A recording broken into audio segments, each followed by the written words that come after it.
எல்லாரும் அமரலாம். DJ console mic எல்லாரும் அமரலாம். அப்பதான் தலைவர் கேமராவில் பார்த்தாலும் கொஞ்சம் அமருங்க. உங்க அன்பு புரியுது. ஒரு நிமிஷம் அமருங்க. தோழர்கள் அமருங்க. பின்னாடி இருக்கவங்களாம் அமருங்க. தலைவர் நீங்க ஒரு ஹாய் சொல்லிட்டீங்கன்னா எல்லாரும் அமருங்க அமருங்க அமருங்க. இதோ வருங்கால தமிழக முதல்வரின் தலைமை உரை ஒரு அரங்கம் நிறைந்த கரவொலியோடு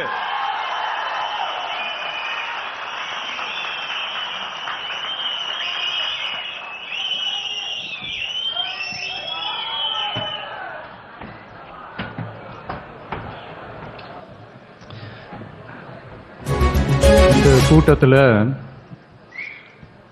வேட்பாளர்களை அறிமுகப்படுத்துகிற கூட்டம் அப்படின்னு சொன்னாங்க.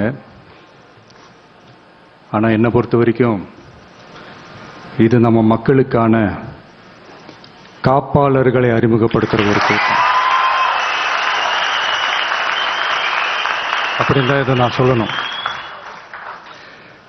நம்ம கட்சிக்காரங்களுக்கு தேர்தலை ஃபேஸ் பண்ண எக்ஸ்பீரியன்ஸ்லாம் இல்லை அப்படி இப்படின்னு சொல்லுவாங்க. நம்மளுடைய வேட்பாளர்கள் எல்லாருமே ரொம்ப சாதாரணமான குடும்பத்திலிருந்து வந்திருக்கிறாங்க. அவங்க பின்னாடி பெரிய பேக்ரவுண்ட்லாம் இல்லை அப்படி இப்படின்னு சொல்லுவாங்க. நான் அவங்க எல்லாருக்கும் ஒன்று சொல்கிறேன். ஒரு எம்எல்ஏனா எப்படி இருக்கணும்னு நான் சொல்கிறேன். ஒரு எம்எல்ஏன்றது சும்மா அனுபவத்தை வச்சுக்கிட்டு கொள்ளை அடிக்கிறவங்களாலாம் இருக்கக்கூடாது. சும்மா அனுபவத்தை வச்சுக்கிட்டு சட்ட விரோதமா கல்குவாரியில ஈடுபடுறவங்களாலாம் இருக்கக்கூடாது. சும்மா அனுபவத்தை வச்சுக்கிட்டு கேள்வி கேட்கிற பிரஸ் ரிப்போர்ட்டர்ஸா தாறுமாறா தாக்குறவங்களாலாம் இருக்கக்கூடாது. இன்னும் ஓப்பனா சொல்லணும்னா, இந்த திமுகவில் இருந்து வந்த ஒரு எம்எல்ஏ மேல கொள்ளையடிச்ச கேஸ் இருக்குது, போதைப் பொருள் கடத்தல் கேஸ் இருக்குது, திருட்டு கேஸ்லாம் இருக்குது. திருட்டு கேஸ்லாம் ஜெயிலுக்கு போயிட்டு வந்தவர் ஒருத்தர் இருக்கிறாரு.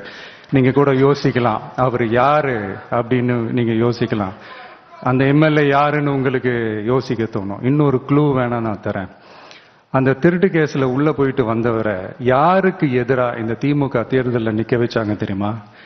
இன்னைக்கு அவங்க கூட்டணியிலேயே மூச்சுக்கு 300 தடவை முட்டு கொடுக்கிற ஒரு மிகப்பெரிய ஒரு தலைவருக்கு எதிராக. அந்த தலைவரை தோக்கடிக்கணும்னு தான் 1996 அவருக்கு ஆப்போசிட்டா இந்த எம்எல்ஏவை நிக்க வச்சாங்க. மரியாதை நிமித்தமா அந்த தலைவர் பேருங்க நான் சொல்ல வேணாம்னு நினைக்கிறேன். ஸோ இப்படியெல்லாம் இருக்கிறாங்க எம்எல்ஏஸ். நான் லிஸ்ட் போட்டு சொன்ன மாதிரி. ஆனா எம்எல்ஏஸ்னா சும்மா இல்லை, ஒரு தொகுதிக்கான அந்த மக்களுக்கான எல்லை காப்பாளர்கள். அப்படி இருக்கணும். களத்தில் மக்களோட மக்களா நிக்கிற மாதிரி ஆளுங்களை தான் நான் செலக்ட் பண்ணியிருக்கிறேன். நான் எல்லா இடத்துலையும் எல்லா நேரத்திலையும் ஒரே நேரத்தில் நான் போய் நிற்க முடியாது இல்லையா? அதனால என் சார்பா என்னோட பிரதிநிதிகளா நானே பார்த்து என்னுடைய வேட்பாளர்களை செலக்ட் பண்ணியிருக்கிறேன்.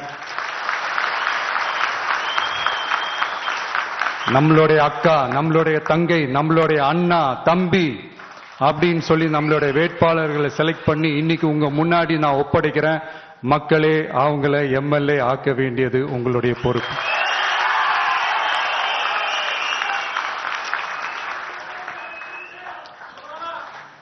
கட்சி ஆரம்பிச்சு கிட்டத்தட்ட ஒரு 3 வருஷத்துக்கு மேல ஆச்சு. இன்னமும் ஒரு கூச்சல் சத்தம் அடங்கின மாதிரியே எனக்கு தெரியல. விஜய்க்கெல்லாம் என்னப்பா செல்வாக்கு இருக்குது, கூட்டத்தை வச்சு சொல்றீங்களா? அதெல்லாம் வேடிக்கை பார்க்க வர்ற கூட்டம்ப்பா. கூட்டம் வந்துட்டா உடனே ஒரு பெரிய ஆளா? கூட்டம் ஓட்டா மாறிடுமா, ஓட்டு சீட்டா மாறிடுமா, அதெல்லாம் எப்படி மாறும்? அதெல்லாம் மாறாது. இப்படி வன்மத்தில் கேள்வி கேட்கிறவங்களுக்கு நான் ஒண்ணு சொல்றேன்.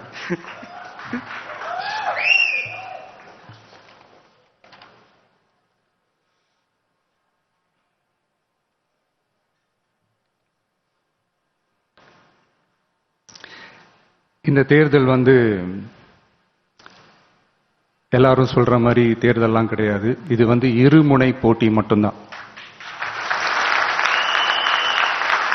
மக்கள் கூட்டணியான நமக்கும் ஸ்டாலின் சார் கூட்டணிக்கும் மட்டும்தான் இந்த தேர்தல்.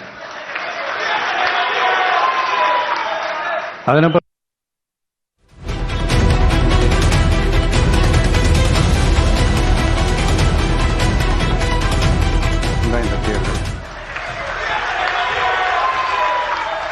அதனப்பா ஸ்டாலின் சார் கூட்டணி பேருனா மக்கள் நல கூட்டணியா? மொத்த பேக்கேஜ் அங்கதானே இருக்குது. ரிசல்ட் என்ன தெரிஞ்சதுனால என்னமோ அவர் அந்த பழைய மக்கள் நல கூட்டணியாவே மாத்திக்கிட்டாரோ என்னமோ எனக்கு தெரியல. உடஞ்ச கிளாஸ ஒட்ட வச்ச மாதிரி, கிழிஞ்ச துணியை தச்சை வச்ச மாதிரி, இது வந்து ஒரு ஒட்டு போட்ட ஒரு கூட்டணி, அவ்வளவுதான்.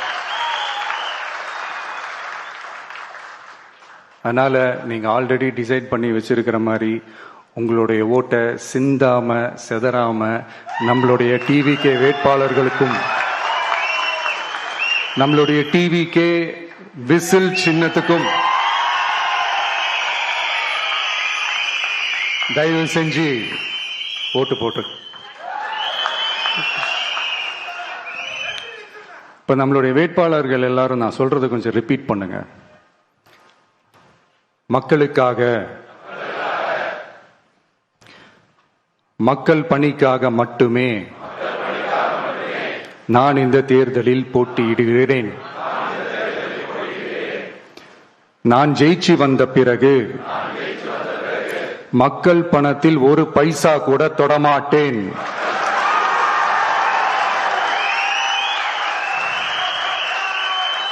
ஊழல் கரை படியவே விடமாட்டேன். பெண்கள் பாதுகாப்பை உறுதிப்படுத்துவேன். போதையில்லா தமிழகத்தை உருவாக்குவேன். சட்டம் ஒழுங்கை சரி செய்ய துணை நிற்பேன். சட்டம் ஒழுங்கை சரி செய்ய துணை நிற்பேன். ஒரு நாளும் மக்கள் விரோத செயலில் ஈடுபட மாட்டேன். மக்கள் விரோத செயலில் ஈடுபட மாட்டேன். இது சத்தியம். இது சத்தியம். தேங்க்யூ. மக்களே, இது வந்து உறுதிமொழியெல்லாம் கிடையாது, இது உத்தரவாதம்.